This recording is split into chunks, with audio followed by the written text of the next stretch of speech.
I was born in hell. You got to be born somewhere. So God gave me hell. And I had a very, very tough background and I grew up in a very tough environment. But if you really look at whatever's happened bad in your life and you really back away from it, if you just get out of it for a minute, the overcoming story, the comeback story is what people cheer the most. I understood they were more powerful than me if I ever gave them power. I just never gave them power. Hi, everyone. I'm Jill Collins, and I'm thrilled to introduce you to my dear friend, Tommy Jackson. He's a man with one of the greatest comeback stories I've ever heard. He's a shining example for those of us who feel like the deck is stacked against us and there's no way out. You're going to absolutely love him. And you'll also want to check out his new program called So What Now? Like, so what now? You know, we're a certain age, we're in midlife, and we deal with these issues. And so we feel like it's too late oftentimes. Well, it's not. And he's going to show us how to get back on track with this new program. I've worked with Tommy, and I've seen miraculous changes he's made by simply reminding people of who they truly are and what they're capable of. I can't wait for you to meet him. So let's dive in. For a lot of us, we don't know there's a way out. We really don't. We're so caught up into poverty. We're so caught up into abuse. We're so caught up into addiction that we think that's the cycle that the life is. That's it for me. That's my calling in life. That's my purpose. That's no one's purpose. It's no one's calling. I think when I got out and I recognized that, hey, all things are possible. I was once broke and wondering where food's going to come from. And I'm a multimillionaire by 30. How does that transition happen? And some people would just say, I'm that good, which is arrogance and ego. I'm saying I'm that blessed, right? So to much is given, much is required. So if I'm that blessed, I only got out to figure out that was one way. I'm not saying the way. It was one way to get out. So it would be silly for me if I cared about people, and I do. Doesn't have to know them, but I have to care about them. It'd be silly for me not to go, let me go back in and shine the light and say, there's a bunch of past, but at least this one, I've killed all the snakes and all the lions and all the alligators. We can come out here this way and this works. And so I found a very simple solution to getting out of darkness that works. And I do it over and over and over. And people have been able to follow it and they've been able to do it over and over. When people like start comparing their pains, I don't know that pain, but that pain is real. And that overcoming that obstacle is super, super real. My pain is my dad was a drug addict, alcoholic man that he was head of organized crime, incredibly gifted, incredibly powerful, but yet did everything his way. He finished the 7th grade of school, yet he worked for the King Faisal Hospital Research Center in Saudi Arabia with falsified documents that he got past 2 governments. He was like, Catch Me If You Can movie, right? He really was that guy. And so he was bigger than life, but he was also badder than life. He was the villain that won. And so it was very confusing as a kid to say, what is love? What is fatherhood? What is family? Because my family was violence. My family was running in the dark, hiding from my dad behind trees. It was having briars all in my legs while my mom was bleeding. It could be as graphic as you would want to see. And it was literally like a movie. But when it's your life, you don't know another life. You have no clue that there's anything else out there. You think that's the way all human beings are. And so even when I go in to mentor young people or even broken people, say they just need to know how to act. That's the only act they know, the only act that they've been born in. I think that life has got full of these stages. The only stage I was born in was people yelling and screaming and hitting each other. I didn't know there was a different solution in that. So my secret was I didn't know what to do. I only knew what not to do. So I literally started doing the opposite of everything my dad did. I've never been drunk. I've never hit a girl. I've never done a drug. It wasn't biblical. It was the fact that he was a good dude so it's logical thinking. After 3 drinks, he really went crazy, right? And so even to this day, if I go out and have a social drink, a glass of wine or what, you're not going to get me to drink 3. That was my number that I saw him go crazy on. So I'm like, 2, I might can do it. 3, I don't know. So I just never pushed the limit. I understood that addictions, depression, anxiety, panic, I understood they were more powerful than me if I ever gave them power. I just never gave them power. We've been programmed. That's why you can be a successful salesperson. That's why we can coach you and teach you. That's why we'll put you in an A category of personality or B or C. We're very programmable. And so what happens at birth, you're starting to be programmed by the environment. And so if your environment is aggressive, you're being programmed to be aggressive.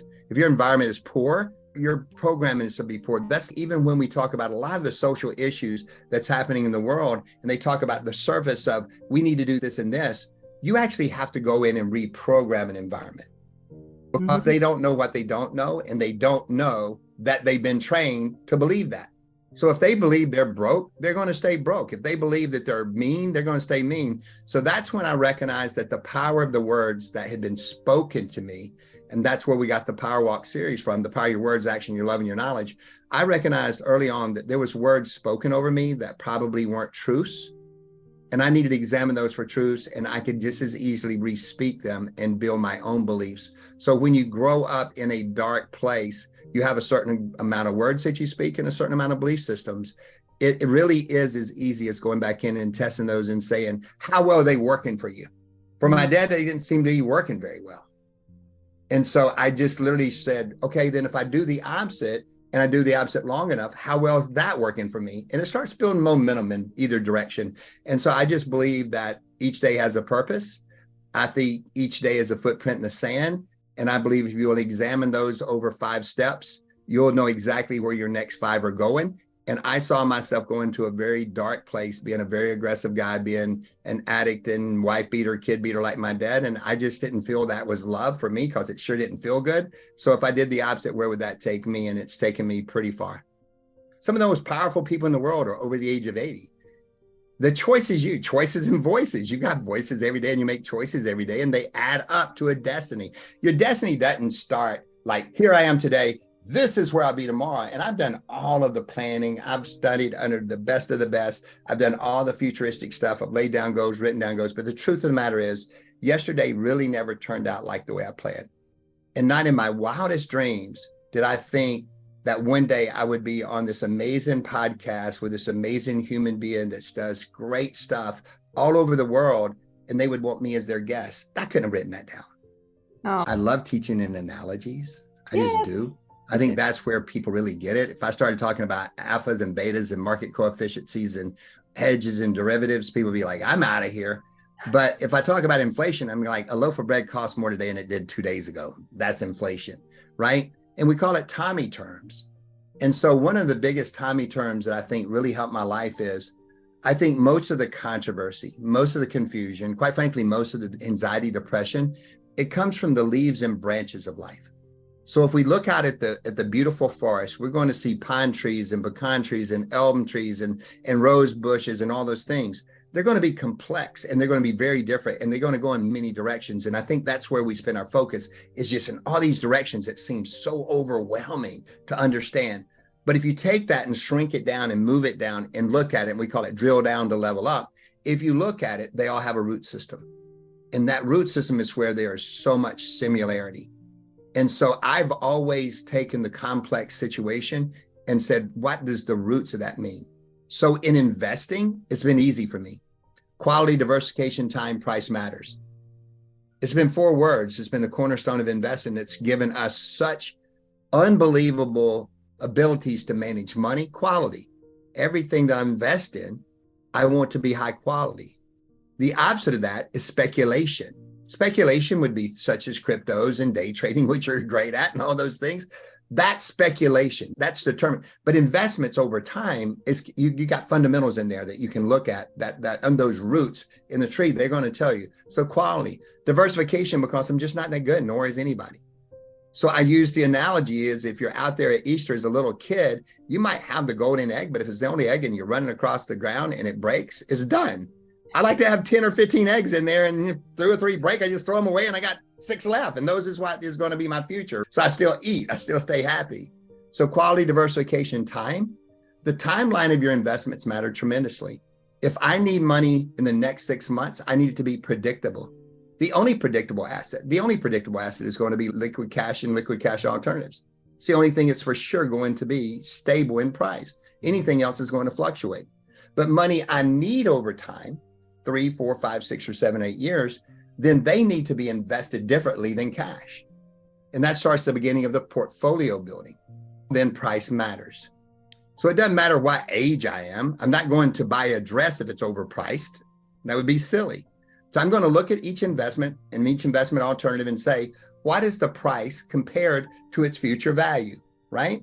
And so when you look at that, it's not the price of a stock, it's the price of cash. The price of cash was so bad 3 or 4 years ago, I didn't have much cash. Now the price of cash is paying me 4.5%. I will put a different percentage in cash because it has a different value to me. It's no longer just a stable investment, it's a returning investment, right? I will look at stocks and say, what is the price of stocks? All-time high, I'm going to get less of them, get less percentage, like driving a car. I speed up. When everybody else is like not wanting stock because it's down, I want all the stock. When everybody's wanting all the stock because the price is way up, I don't want any of the stock, right? Because that is not the way I invest. That's not an investor. And so I look at each investment class internationally and domestically, stocks, bonds, real estate, commodities, cryptocurrencies, and go, what percentage of my assets do I need in each one of those boxes according to quality, diversification, time, and price matters? That philosophy over a 10-year period is going to outperform a 1 year or 1 day or 2 day thinking mentality, unless you just happen to get lucky. I manage people's life savings, so luck can't have anything to do with it. So it's a very conservative approach that Barron's and Forbes magazine blessedly has said I'm one of the top in the country over the last 10 out of the last 10 years. And I'm thankful for that. I don't say that. I'm saying, like, doesn't that just make sense? Like, you guys are trying too hard. You're in the trees. Get out of the leaves and branches, get into roots. And the roots are going to be supply and demand. It's going to be cost of goods and services. It's going to be price. It's going to be very basic fundamentals that says, I know everybody's buying that new thing that developed AI, but it's trading at a multiple that's not even possible. And when competition come in and it goes down 40%, you guys, and so I'm usually buying when people are selling and selling when people are buying. You have this passion to coach, and I guess that comes from your background in leading your high school team to 3 state championships. And so what lessons from coaching have helped you shape who you are in helping others and mentoring other people, even particularly youths? I think everything still goes back to a pain pleasure principle of the Tony Robbins, right? You're motivated by one of those things. At the end of the day, coaching was a mistake. Like, it was just 100% a mistake. I had found, and this is super important for the listeners to hear, I had put a dream in my life, the American dream, let's call it, that one day I would get out of the ghetto and out of the pain and out of the suffering, and I would help my family. That was my dream. And I would be the guy. And I call myself, still do today, Batman. Like, you couldn't get close to me. Just let me go out and show you my side. Let me fix your world and let me go back into my cave. That way nobody could ever hurt me. I would protect myself. So I call myself Batman. Still do it to this day. Not, you see it. Now that she's going, I see that in you. They call me the great deflector on Clubhouse. And so I loved fixing people to get to their star power. It's like, you can get out, you can do it. And now go. I got to go help somebody else. Now you can do it. And I ran around just doing that. And in 1995, 96, I was sitting in a church and recognized that being a multimillionaire and being incredibly broke and incredibly beaten, incredibly abused, that it was the exact same place. I felt exactly the same emptiness. And so people talk about midlife crisis. I had midlife crisis at 30 years old. And I'm like, this is all there is? Like, my job now is to get more cars, more houses, more money for more people to call me every single day wanting something from me. This is all there is. I have reached the rainbow. This is bad. This is bad. And so I had my midlife crisis right there going, is this all, really, God, this is all there is? All it is me just collecting off of people, taking off of things. And I think that's where we get really bent out of shape. And I think that's where capitalism even gets a bad name to a certain degree. And you just feel like more. To this very second, this very day, if I were to look at my phone and I were to open it up and I were to look at emails, 99% of those emails will be asking me to help them with something. If I brought up my text today, 99% of those texts are going to be asking me to help them with something. There's nobody going to be there going, hey, dude, how are you today? You're awesome. It's always followed up. And by the way, I have this investment. By the way, I'm a little short this month. I recognize it wasn't lonely at the top. It was full of very lazy people. That's funny. I don't care what anybody says. It's people just wanting things from you. Get out and do your own stuff, man. Work, go, do it, drive. Don't ask for anything. Go get it. But that was my personality. That was my persona. And all of a sudden I had all these people every day, to this very second. Most of my day is spent in either giving to people just out of they beat me down or tell them I can't, and then they don't want to talk to me anymore.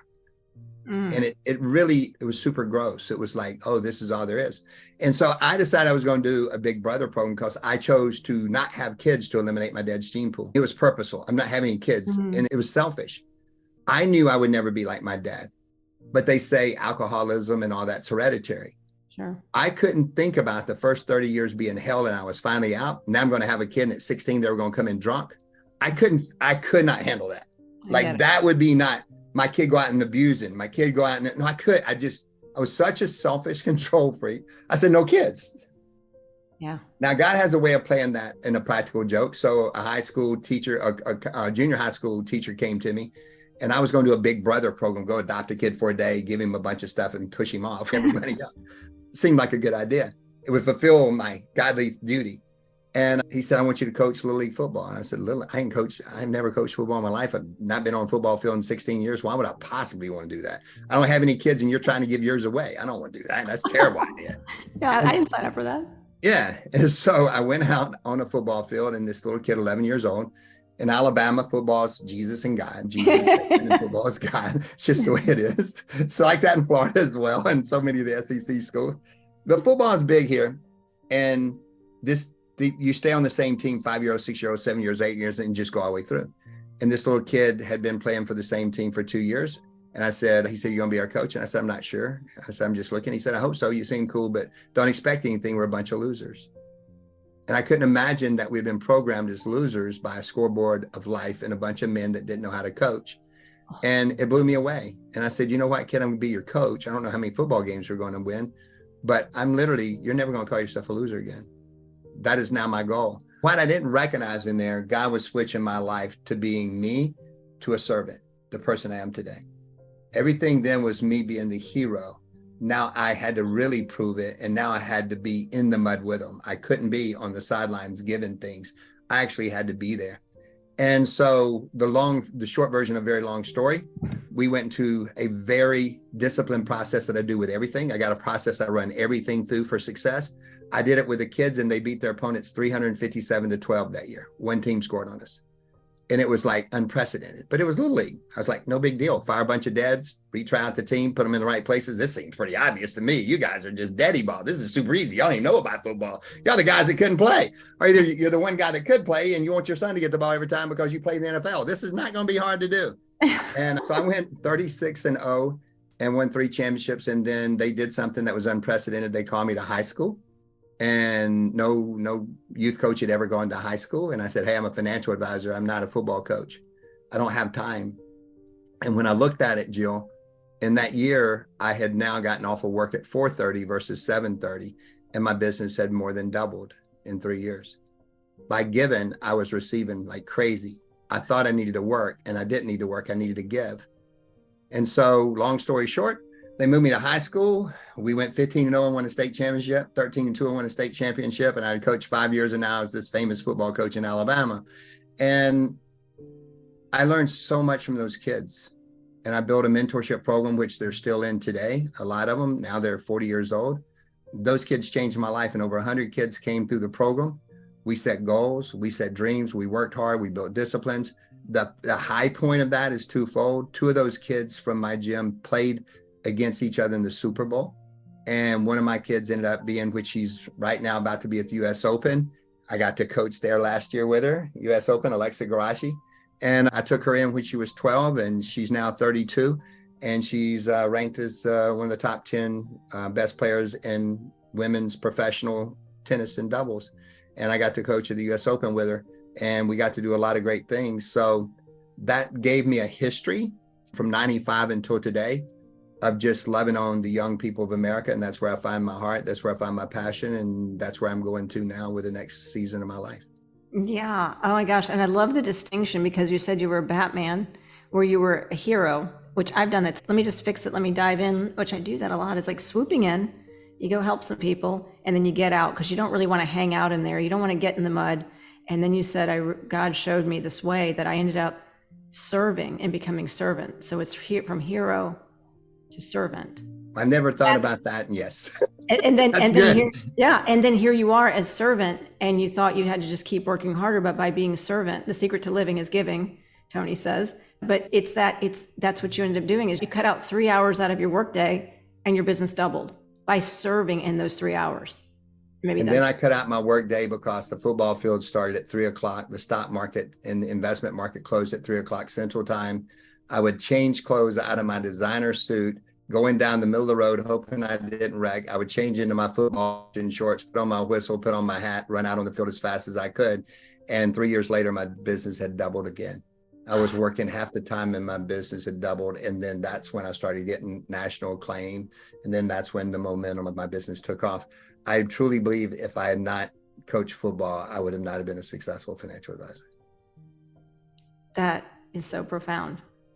Wow. Yeah. So what can we do? By giving, I found my greatness. Yeah. And so think about something that you can do if you're watching and what you're watching, you're thinking about this is we keep thinking we have to work harder. We have to add on more things. Maybe the secret, just maybe, is serving and finding a place to serve others. And I think where you got hooked, and it reminds me, it was the kid who said, we're not good, or what did he say again when we went up to you? Are you going to be our coach? He said, don't expect much, we're a bunch of losers. A bunch of losers. I got chills when you said that because I'm thinking you're not a loser. And then we were cut from the same cloth. It's, you just want to go in and say, okay, how can we get them to change that mindset? Because they're not, we know that. And so that was the hook. Have you seen the show Ted Lasso? No. Oh, you have to see it. It's like your Ted Lasso is you. It's a show on Apple TV Plus. It's one of the most feel-good series ever. It's so amazing. It's about football or soccer in the UK, and it's a fantastic, positive show. And that's exactly how he was. So anyway, so check that out. But reminds me of you. Well, it looked like I won, man. They taught me how to be young. They taught me how to stay young. They taught me how to think. They gave me some of my best principles that I apply in what I teach. I just think the young generation is powerful. I really do. The truth of the matter is the personal power is in you. And the reason people don't do it is they never work. They dream. Wow. Dreaming is easy and powerful, but it's a procrastinator. It's the person that does something and gets knocked down and gets back up, that learns, that grows, that develops the way. And after they do, hopefully they got a path that they can take others with them. That's the secret of life. That's brilliant. I don't even know where to go with it after that. I don't want to end this. Be you. It sounds so cliche. It sounds so cliche, but it's the thing that I see people doing the least of. Everybody wants to be accepted. I never wanted to be accepted. I want to be me. I'm not willing to change who I am to make you comfortable. I got to be me. Yeah. What does that mean? It means that when the filters go off, you see the blemishes, and the blemishes are beautiful. They remind you that you're not perfect.